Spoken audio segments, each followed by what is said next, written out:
कहानी की शुरुआत होती है गिल नाम के एक युवक से। वो अपने परिवार को छोड़कर बेहतर नौकरी की तलाश में इस शहर में आया है, लेकिन किस्मत उसका साथ नहीं दे रही। नौकरी खोने के बाद उसने कई जगह इंटरव्यू दिए, पर हर जगह से निराशा ही हाथ लगी। फिर भी उसने हार नहीं मानी, क्योंकि उसके पास एक अनोखी प्रतिभा है, क्लॉ मशीन गेम खेलने की। वो खेल बहुत चालाकी से खेल लेता है, जिसमें $1 देकर 3 बार मौके मिलते हैं कि मशीन के पंजे से खिलौने या कोई चीज उठाई जाए। गिल इस खेल में इतना माहिर है कि हर बार कई खिलौने जीत लेता और उन्हें बेचकर अपना खर्चा चला लेता। ऐसे ही उसकी जिंदगी धीरे धीरे कट रही है। एक सुबह उसके दोस्त हिबियम ने बताया कि नीचे की मंजिल पर नए किराएदार आए हैं। वे लोग एक बेकरी खोलने वाले हैं। उसी दिन दूध खत्म हो जाने पर गिल बाहर गया और रास्ते में टूटी हुई कांच की बोतल उठाकर कूड़ेदान में डाल दी। तभी उसने देखा कि नीचे एक नई बेकरी खुली है। वहाँ उसके नए पड़ोसी की दुकान। रात को वह बैल्कनी में आया और अपना गंदा कंबल झाड़ने लगा। अचानक उसमें से उसका एक नेक पिलो नीचे गिर गया। जब वो उसे उठाने नीचे गया तो वहीं पास की बेंच पर बैठी एक लड़की दिखी जो कोल्ड ड्रिंक पी रही है। उसे देखकर गिल का दिल जैसे थम सा गया। उसकी सुंदरता ने उसे पूरी तरह मोह लिया। अगले दिन उसने अपने दोस्त को बताया कि वो लड़की किसी परी जैसी थी और वो तो बस उसे देखता ही रह गया। उस दिन उसने क्लॉ मशीन में खेलकर अपने दोस्त के लिए कई उपहार भी जीत लिए। शाम को वो जब घर लौटा और लिफ्ट में चढ़ा तो उसी लड़की से सामना हो गया, लेकिन इस बार वो लड़की बेहद अजीब तरीके से उसके सामने खड़ी है और अचानक उस पर हमला कर बैठी। गिल घबरा गया और आत्मरक्षा में उसने अपने हाथ में मौजूद खिलौने गुड़िया से उसे धक्का दे दिया। इसे लड़की और भड़क गई और उसका गला पकड़कर मारने लगी। आखिर मजबूरी में गिल ने सर से टक्कर मारकर खुद को छुड़ाया और किसी तरह भाग निकला। अगली सुबह वो लाठी लेकर उस लड़की को ढूंढने निकला, पर कहीं नहीं मिली।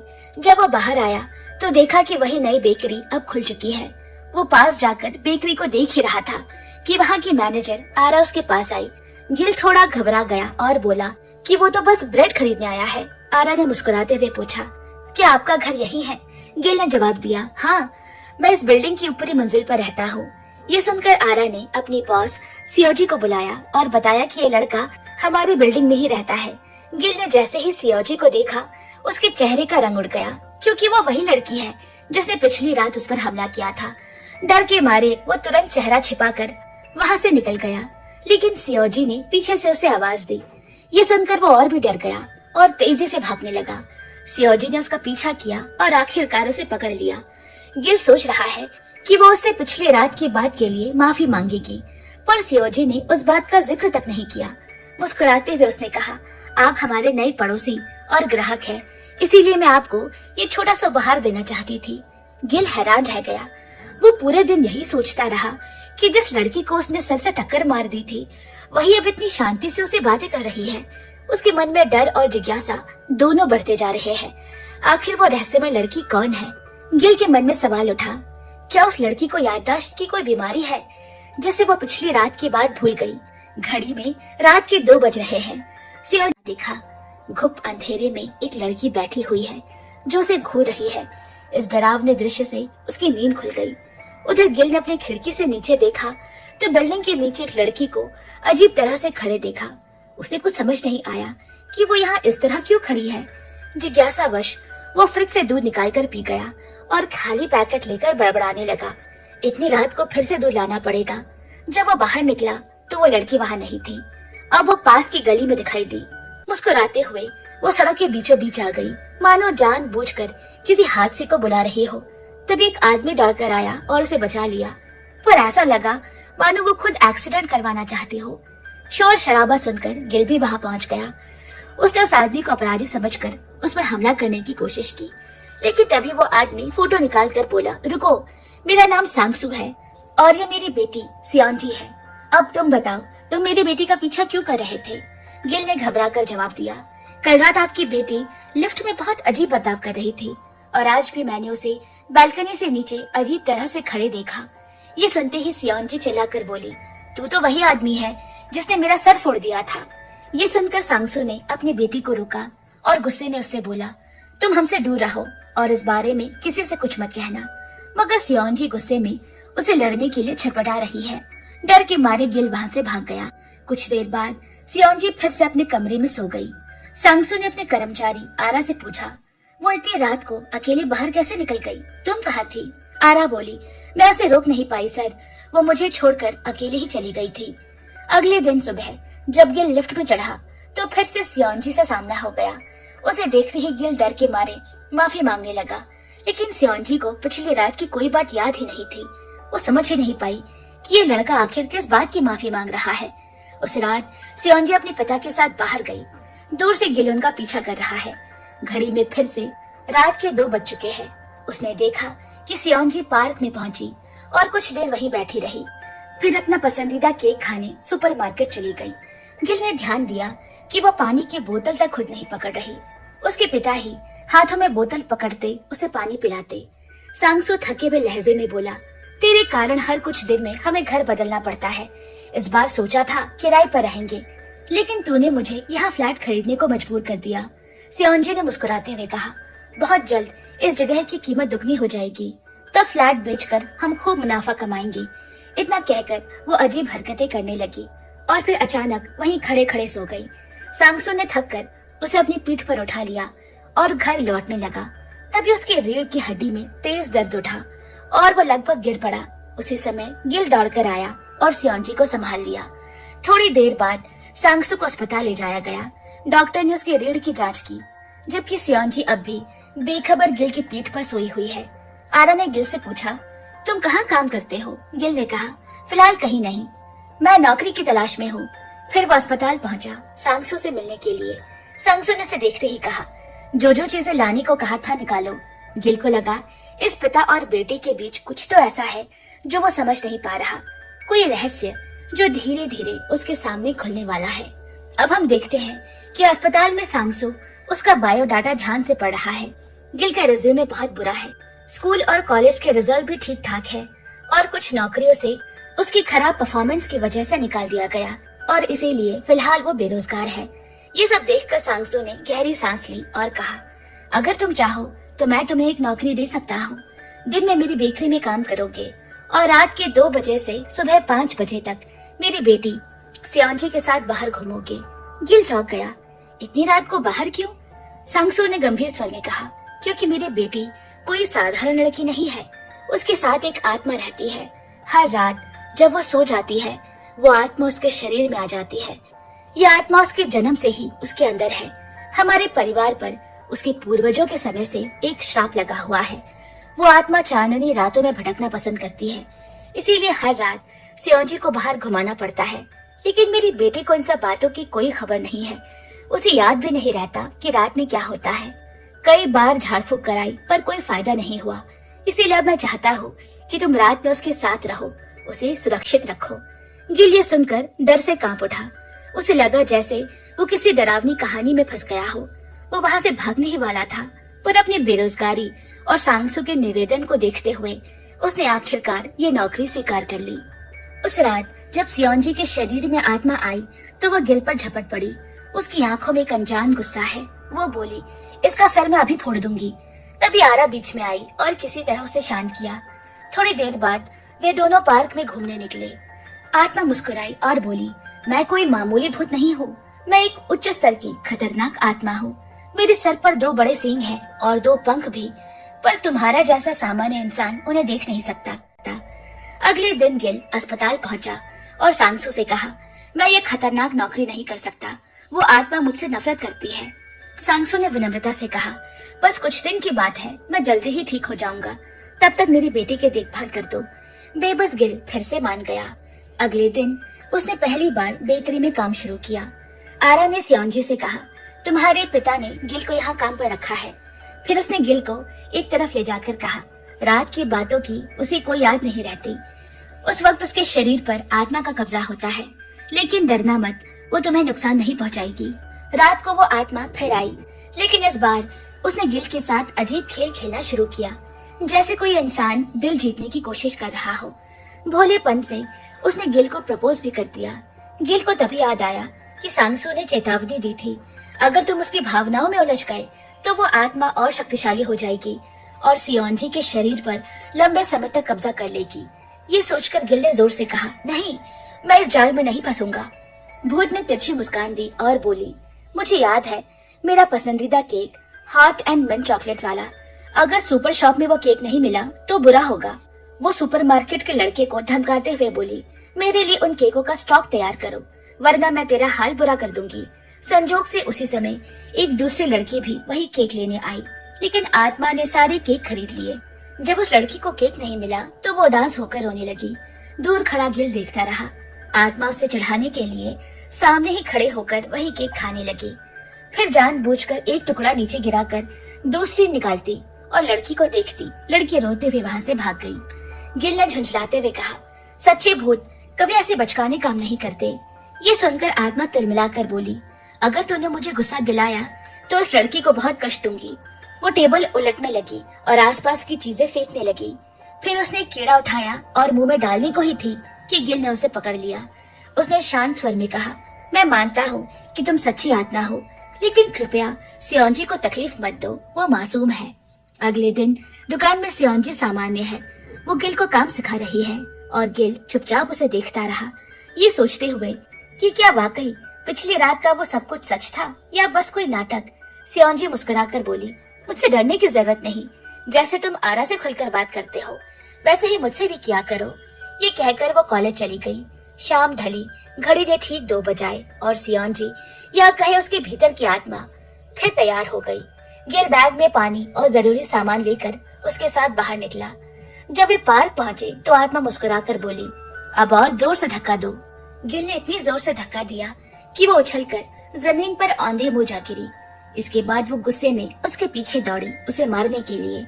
उसी वक्त अस्पताल में बैठा सांगसू अपने फोन के ट्रैकर ऐप में ये सब देख रहा है।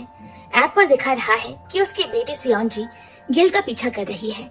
दिन के समय गिल जब बेकरी में काम करता तो फुर्सत के पलों में चोरी चोरी सियोंजी को देखा करता। अब ये साफ है कि उसके दिल में सियोंजी के लिए कुछ महसूस होने लगा है। रात को जब भूत क्रीम केक खाने आई तो दुकान का लड़का बोला, दीदी आज केक स्टॉक आउट हो गया है। ये सुनकर भूत उदास आवाज में बोली, मैं अब ज्यादा दिन जी नहीं पाऊंगी, यही केक ही मेरी जिंदगी की आखिरी खुशी है। ये बात सुनकर दुकान वाले की आंखों में आंसू आ गए और छिपा कर रखा एक केक निकालकर उसे दे दिया। तभी भूत का चेहरा बदल गया। उसने लपक कर केक लिया और बोली, झूठ बोलने की हिम्मत कैसे हुई तेरी। उसी वक्त वो लड़की भी आई जो रोज उसी फ्लेवर का केक लेने आती थी, पर उसने देखा कि आखिरी केक पहले ही बिक चुका है। वो बहुत गुस्से और दुख के साथ बेकरी से लौट आई। अगले दिन वही लड़की नाराज होकर सियोंजी की बेकरी में आई और बहुत सारा ब्रेड खाकर चली गई। इस बीच भूत अक्सर एक मिट्टी का बर्तन ढूंढती रहती, जैसे उसमें कोई रहस्य छिपा हो। दिन के समय सियोंजी भी गिल को छिपकर देखा करती। धीरे धीरे दोनों के बीच एक अजीब सी दोस्ती बनने लगी। एक दिन गिल ने मजाक में पूछा, तुम्हारे ये घुंघराले बाल और ये अजीब सा मेकअप कौन करता है। भूत मुस्कुराकर बोली, मैं जादू से 1 सेकंड में कर लेती हूँ। मगर असलियत ये थी कि वो आरा की मदद से घंटों लगाकर तैयार होती। जब गिल की आंखें झपकने लगती तो वो भी धक्कर सो जाती। रात के बाद जब गिल उसे घर लाता तो आरा धीरे से उसका सारा मेकअप उतार देती, ताकि जब सियोंजी सुबह उठे तो खुद को हमेशा की तरह साधारण देखे, जैसे कुछ हुआ ही ना हो। एक दिन आरा ने गिल को बताया कि उसने कभी भूत को झूठा मैजिक ट्रिक दिखाकर एक शर्त में हरा दिया था। उस शर्त के तहत भूत को उसके साथ एक जगह जाना पड़ा, एक ओझा या तांत्रिक के घर। वहाँ ओझा ने बहुत तंत्र मंत्र किए, पर वो भूत सियोंजी के शरीर से नहीं निकला। आरा ने कहा, सियोंजी को आजाद करने का तरीका केवल उसी भूत को पता है। ये सुनकर गिल के दिमाग में एक योजना आई। उसने तय किया कि वो भी एक शर्त लगाकर भूत से सच्चाई निकलवाएगा।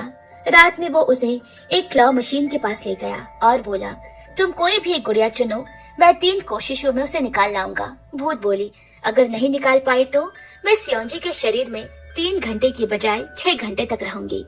गिल ने शर्त मान ली और कहा, अगर मैं जीत गया तो तुम्हें बताना होगा कि सियोंजी को आजाद कैसे किया जा सकता है। भूत ने हामी भर दी। उसने सफेद गुड़िया दिखाई। गिल ने 2 बार कोशिश की पर नाकाम रहा। भूत हंसने लगी, मगर तभी तीसरी कोशिश में गिल ने मुस्कुराते हुए वो गुड़िया आसानी से निकाल ली। अब उसने कहा, शर्त के मुताबिक बताओ, सियोंजी को कैसे छोड़ोगी। भूत बोली, मेरा नाम लेकर 3 बार कहना होगा कि सियोंजी के शरीर से निकल जाओ, मैं तभी चली जाऊंगी। गिल ने पूछा, ठीक है, तुम्हारा नाम क्या है। भूत ने हंसते हुए बोला, मैंने तुम्हें जो बताना था वो बता दिया। मेरा नाम बताना शर्त में नहीं था। अगले दिन गिल और सियोंजी एक दुकान में ब्रेड डिलीवर करने पहुँचे। वहाँ बेकरी की थोक बिक्री होती है। अचानक गिल की टक्कर एक आदमी से हो गई। उसका नाम था योंगशिक। सियोंजी दौड़कर बोली, सॉरी, मेरी वजह से टक्कर लग गई। लेकिन योंगशिक उसे कुछ अजीब निगाहों से देखने लगा। फिर धीरे धीरे उसका हाथ पकड़ने के लिए बढ़ा। गिल ने उसका हाथ थामकर फौरन सॉरी कहा। जब वो आदमी चला गया तो सियोंजी ने धीरे से बताया कि रात में उसे ठीक से नींद नहीं आती और उसके सपनों में एक लड़के की परछाई सी लगी रहती है जो हमेशा उसकी रक्षा करती है।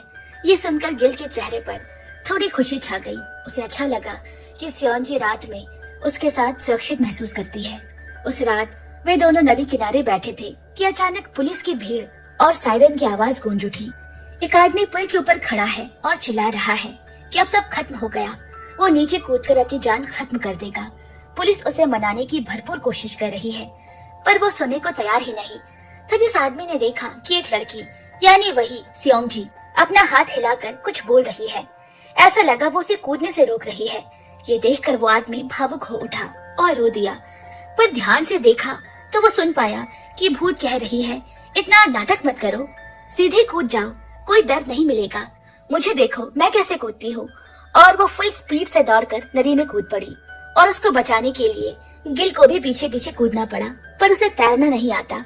पुलिस ने समय रहते उसे बचा लिया पर लड़की का कोई अता पता नहीं मिला। बाद में पता चला कि वो भूत नदी को तैरकर पार कर गई। ये देखकर वो आदमी आत्महत्या से लौट आया और अपने जीवन की सोच बदल दी। ये पूरी घटना टीवी न्यूज में फैल गई। समाचार देखकर सांगसू और आरा दोनों हैरान है। वो गिल पर गुस्सा करता है और उसे मारने ही वाला होता है कि इतने में अचानक सियोंजी कॉलेज से वापस आ गई और फिर सांगसू ने उसके सामने गिल को गले लगा लिया। उसके बाद सियोंजी अपने पिता को अस्पताल छोड़ने चली गई। आरा ने कहा, सियोंजी का सपना है विदेश जाकर हायर स्टडीज करना, पर जब तक ये भूत नहीं हटाया जाता वो विदेश नहीं जा पाएगी।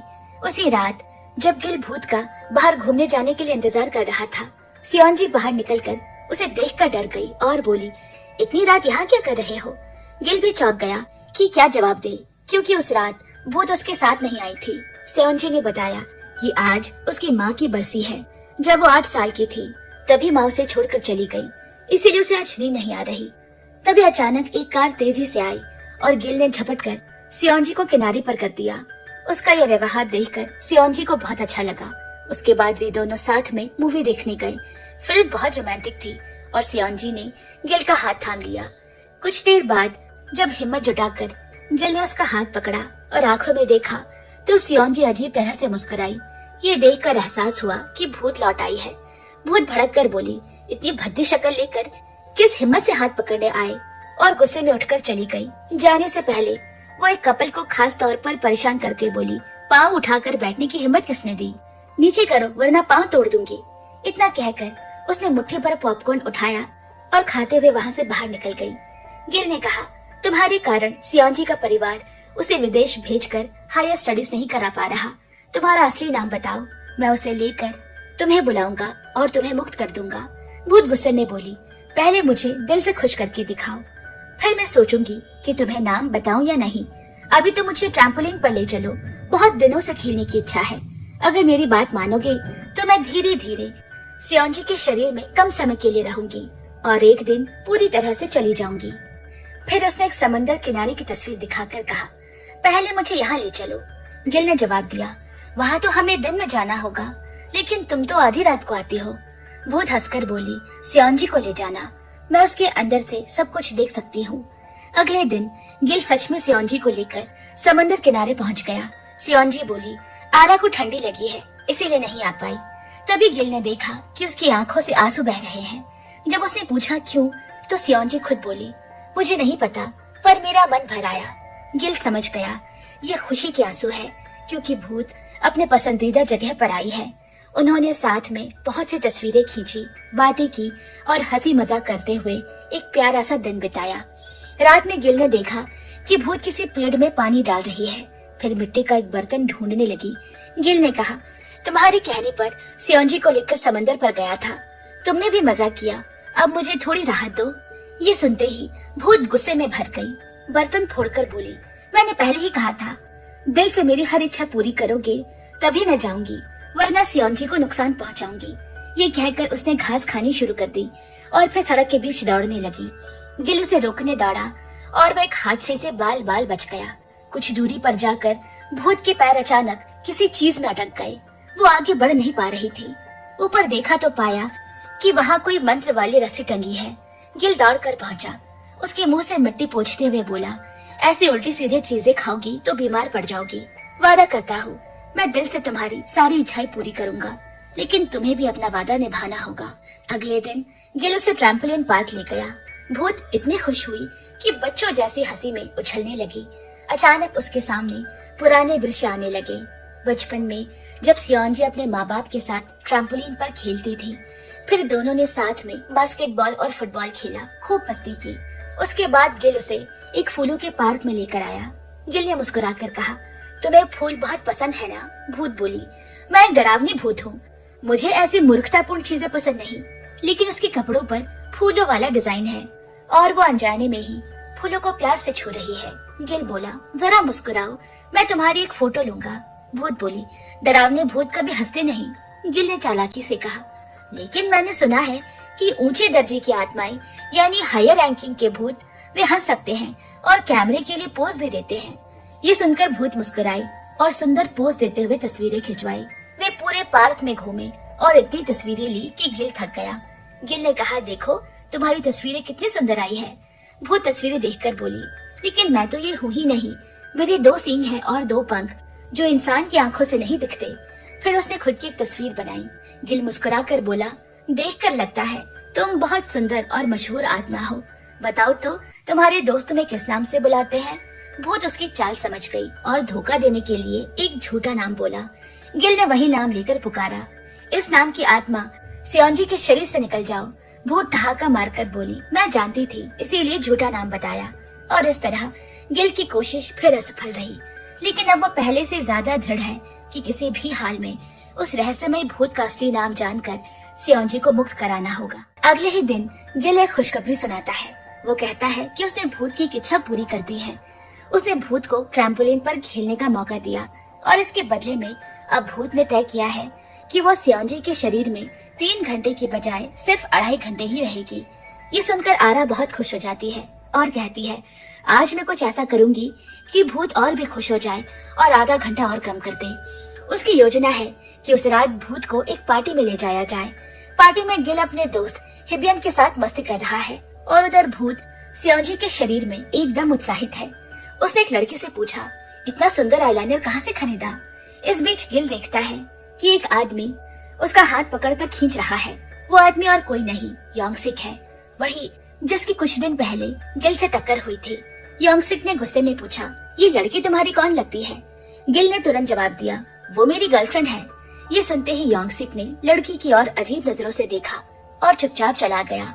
अगले दिन सियोंजी देखती है कि आरा और हिबियम आपस में शरारत कर रहे हैं। सियोंजी हैरानी से गिल से पूछती है, ये दोनों दोस्त कब बने? क्योंकि उसे पिछली रात की पार्टी की कोई याद नहीं। तभी योंगसिक उनकी दुकान पर आता है। वो सियोंजी को अजीब निगाहों से देखता है, एक कैंडी खरीदता है और चुपचाप निकल जाता है। गिल को शक हुआ। वो उसे रोक कर पूछता है, तुम कौन हो और सियोंजी को इस तरह क्यों देख रहे हो? योंगसिक ने रहस्यमय आवाज में कहा, मुझे पता है इस लड़की के साथ कुछ अजीब जुड़ा हुआ है। मैंने उस पर मंत्र वाली रस्सी टांग कर जांच की थी। कई बार मैंने उसे पकड़ने की कोशिश की, लेकिन हर बार तुम बीच में आ गए। सिर्फ मैं ही उसे इस आत्मा से मुक्त कर सकता हूँ। गिल ने दृढ़ स्वर में कहा, आप गलत है, सियोंजी के साथ ऐसा कुछ भी नहीं है। रात में भूत गिल से बोली, योंगसिक एक तांत्रिक है, उसके पूर्वज भी मुझे भगाने की कोशिश कर चुके हैं, लेकिन वे सब असफल रहे। वो मुझे नहीं भगा सकता। अगले दिन जब सियोंजी कॉलेज जा रही होती है, गिल कहता है, वापसी में मुझे कॉल कर देना, मैं तुम्हें लेने आऊंगा। ये सुनकर सियोंजी के चेहरे पर एक मीठी मुस्कान आ गई। लेकिन शाम को जब वो घर लौट रही थी, एक लड़की ने उससे कहा, क्या तुम मेरे जूते के फीते बांधोगी? सियोंजी झुककर फीते बांध देती है। तब वो लड़की खुश होकर उसे कैंडी देती है। सियोंजी बस में बैठती ही वो कैंडी खाने लगी और धीरे धीरे नींद में चली गई। तभी योंगसिक बस में चढ़ता है और उसके पास आकर खड़ा हो जाता है और सांगसू अपनी दुकान पर है। तभी गिल को याद आया, सियोंजी तो मुझे कॉल करने वाली थी। वो घड़ी देखता है, बहुत देर हो चुकी है पर कॉल नहीं आया। सांगसू ट्रैकिंग ऐप खोलता है और बताता है कि सियोंजी गलत दिशा में जा रही है। ये सुनते ही गिल फोन उठाता है और तेजी से निकल पड़ता है। तब तक यांगसिक सियोंजी को कहीं सुनसान जगह ले जा चुका है। वो उसे बांध देता है, कैमरा चालू करता है और भूत भगाने की प्रक्रिया शुरू करता है। उसी समय सियोंजी के शरीर में भूत प्रवेश कर जाता है। यांगसिक गुस्से में चिल्लाता है, आज मैं तुम्हें भगाकर अपने कुल का नाम रोशन करूंगा। तभी गिल वहां पहुंच गया और यांगसिक को धक्का मारकर बेहोश कर देता है। सियोंजी को लेकर वो घर की ओर बढ़ता है। रास्ते में भूत उसकी आंखों के सामने प्रकट होती है और कहती है, मैं तुम्हें अपना सच बताती हूँ। आज से लगभग 100 साल पहले यानी सन 1855 में मेरे गांव में एक भयानक महामारी फैली। लोग भूख और बीमारी से मर रहे थे। एक दिन मुझे नदी किनारे एक मछली मिली। मैं उसे लेकर भागी ताकि अपने बीमार पिता और बहन को खिला सकूं। लेकिन जब तक घर पहुंची तब तक दोनों की मौत हो चुकी थी। सिर्फ 20 साल की उम्र में मैं अनाथ बन गई। गांव के लोग भयभीत थे। सब भगवान और ओझाओं को बुलाने लगे ताकि इस मौत की बीमारी से छुटकारा मिल सके। और यहीं से शुरुआत हुई उस भूत की अधूरी कहानी की, जिसने अपनी पीड़ा के कारण सदी दर सदी शांति नहीं पाई। भूत ने अपनी आंखों में गहरी उदासी लेकर कहा, उस महामारी से गांव को बचाने के लिए एक जीवन बलिदान देना जरूरी था। लेकिन स्वाभाविक है, कोई भी अपनी जान देने को तैयार नहीं था। तब गांव वालों ने मुझे चुना क्योंकि मैं एक गरीब और अनाथ थी। किसी ने भी मुझे बचाने की कोशिश नहीं की। उन्होंने मुझे जबरन एक बलि की तरह आग में झोंक दिया। मेरा शरीर जलकर राख बन गया। एक दयालु परिवार ने मेरी राख एक मिट्टी के बर्तन में भरकर जमीन के नीचे दफना दी। मेरी आत्मा उस अंधेरे बर्तन में कई सालों तक बंद रही। धीरे धीरे मेरी पीड़ा और क्रोध कम होने लगा। अगर मैं वहाँ पूरे 100 साल रह पाती तो शायद सब कुछ भूलकर शांति से विलीन हो जाती। लेकिन 50 साल बीतने के बाद एक औरत, सियोंजी की दादी ने मुझे जमीन के नीचे से खोद निकाला। उन्होंने उस पर जमा हुई राख फेंक दी, बर्तन को साफ किया और उसमें किमची रख दी। मेरे पास और कोई ठिकाना नहीं था, इसीलिए मुझे मजबूर होकर सियोंजी की दादी के शरीर में प्रवेश करना पड़ा। गुस्से और दुख में मैंने उन सबको सताना शुरू किया। मैं सियोंजी की माँ के गर्भ में भी प्रवेश कर गई और पीढ़ी दर पीढ़ी उसके परिवार के साथ जुड़ी रही, जब तक कि आखिरकार सियोंजी तक नहीं पहुंची। ओझा और तांत्रिक मुझे पहचान लेते थे। वे समझ जाते थे कि ये किसी असहाय आत्मा का वास है, इसीलिए मुझे पकड़ने की कोशिश करते और मैं उन्हें डराने के लिए भयंकर रूप धारण कर लेती। लेकिन सच में मैं बस मुक्त होना चाहती थी। अगर आने वाली पूर्णिमा की रात तक मैं उस मिट्टी के बर्तन में वापस नहीं लौट पाई तो मुझे अपने सारे दर्दनाक अतीत के साथ भटकते रहना होगा। इसीलिए मैं हमेशा उसी बर्तन को खोजती रहती। अगर मैं उसमें बाकी के 50 साल बिता पाती हूँ तो सब भुलाकर सदा के लिए शांति को पालूंगी। भूत ये सब कहकर चुप हो गई। वो अब 2 दिन बाद पूर्णिमा का इंतजार करने लगी, जो उसके मानव शरीर में रहने की आखिरी रात होगी। उसे डर है कि अगर वो असफल रही तो उसे हमेशा के लिए इस धरती पर दर्द के साथ भटकना होगा। पर गिल के मन में कुछ और ही चल रहा है।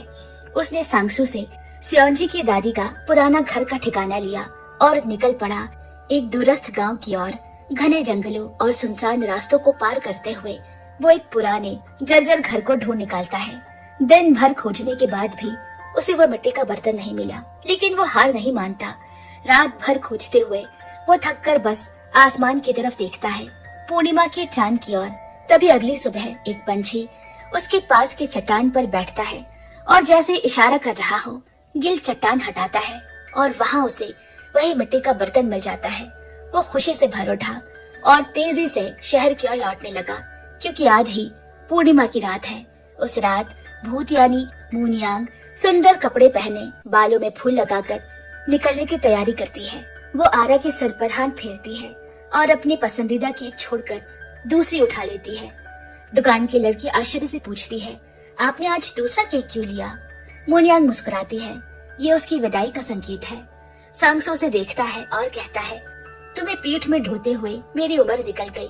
मुझे कभी एहसास नहीं हुआ कि मैं बूढ़ा हो गया।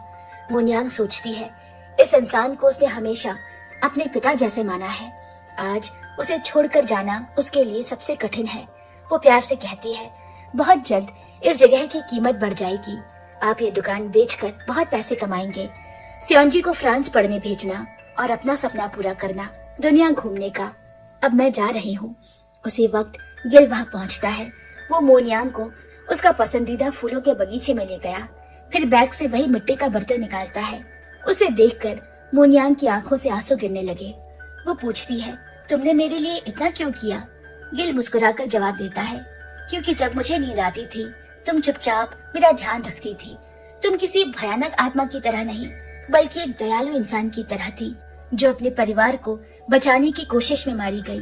तुमने 100 साल तक अपना दर्द सहा, अब तुम्हें शांति मिलनी चाहिए। मोनियांग फूट फूट कर रो पड़ी। उसने कभी सोचा नहीं था कि कोई इंसान उसे इस तरह समझेगा। वो गिल को गले लगाकर कहती है, मेरा नाम मोनियांग है। गिल कहता है, तो चलो अब तुम तैयार हो जाओ अपने गंतव्य की ओर।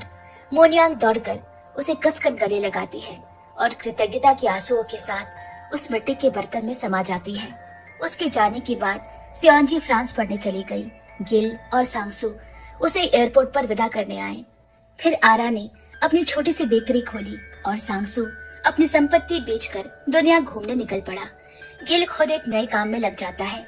वो समुद्री बंदरगाह में क्रेन ऑपरेटर बन गया। कई सालों बाद सियांजी वापस लौटी। वो कहती है, मुझे अब भी याद है जब पहली बार गिल को देखा था, वो टूटे हुए बोतल उठाते हुए काम कर रहा था। उसी दिन से मैं उसे पसंद करने लगी थी। उसके भीतर की सच्चाई और सादगी मुझे छू गई थी। कुछ दिनों बाद जब उसे दुकान में देखा तो सोचा उसे बात करनी चाहिए, लेकिन सीधा कुछ कहने की हिम्मत नहीं हुई। इसीलिए एक महंगा सा तोहफा लेकर गई ताकि बहाने से बातचीत शुरू कर सकूं। वो आगे बताती है, जिस दिन वो मुझे समंदर किनारे ले गया था, उस दिन आरा मेरे साथ जाना चाहती थी, लेकिन मैंने उसे वहीं रहने को कहा, क्योंकि उस पल मैं सिर्फ गिल के साथ अकेले कुछ वक्त बिताना चाहती थी। हम दोनों सिनेमा देखने गए और फिल्म के दौरान एक पल के लिए मेरा मन हुआ उसका हाथ पकड़ लूं, पर फिर रुक गई। शायद डर था कि कहीं वो ये न समझ जाए कि मैं उसे कितना पसंद करने लगी हूँ। फिर जब एयरपोर्ट पर सब लोग मुझे विदा करने आए तो मैं चली गई, लेकिन कुछ दूर जाकर दिल ने मजबूर किया और पीछे मुड़कर मैंने उसे आखिरी बार देखा। वो मुस्कुरा रहा था, जैसे बिना कुछ कहे बहुत कुछ कह गया हो। इतना कहकर सियोंजी थोड़ा रुकती है, आंखों में हल्की नमी के साथ मुस्कुराती है।